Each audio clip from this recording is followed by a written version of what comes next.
தமிழகம் எங்கும் கிளைகள் கொண்ட Annamal institute of hotel management and hospital management படிப்பில் சேர்வதற்கான அட்மிஷன் நடைபெறுகிறது. மதுரையில் காரில் கடத்தி சென்ற 160 கிலோ கஞ்சாவை காவல்துறையினர் பறிமுதல் செய்துள்ளனர். இது தொடர்பான முழுமையான விவரங்களோடு எமது செய்தியாளர் பாண்டியன் இணைந்திருக்கிறார். பாண்டியன், இந்த கடத்தில் ஈடுபட்டவர்கள் யார் யார் என்பது கைது செய்யப்பட்டிருக்கிறார்களா? முழு கலந்தவர்கள் நிச்சயமாக மகன், ஆந்திராவில் இருந்து மதுரை வழியாக இலங்கைக்கு கடத்தவிருந்த 120 கிலோ கஞ்சா தற்போது பறிமுதல் செய்து இருவரை கைது செய்த நிலையில் சுலைமான் காவல்துறையினர் கைது செய்துள்ளனர்.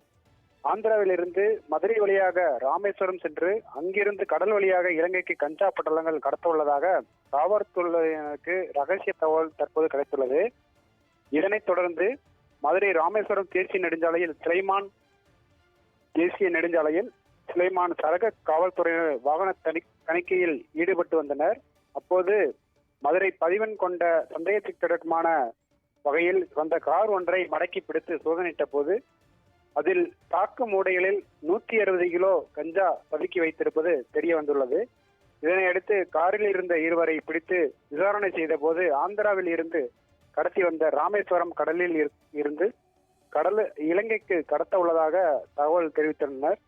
இந்நிலையில் கஞ்சா கடத்தலில் ஈடுபட்டதாக ராமேஸ்வரம் பாம்பன் பகுதியைச் சேர்ந்த நேசக்குமார், ஈரோடு மாவட்டத்தைச் சேர்ந்த ஜான் பெட்ரிக் ஆகிய இருவரையும் சுலைமான் காவல்துறையினர் கைது செய்து அவர்களிடமிருந்து 160 கிலோ கஞ்சா மூட்டைகளை பறிமுதல் செய்யப்பட்டதோடு கடத்தலுக்கு பயன்பட்டதாக சொகுசு காரையும் சுலைமான் காவல்துறையினர் பறிமுதல் செய்தனர்.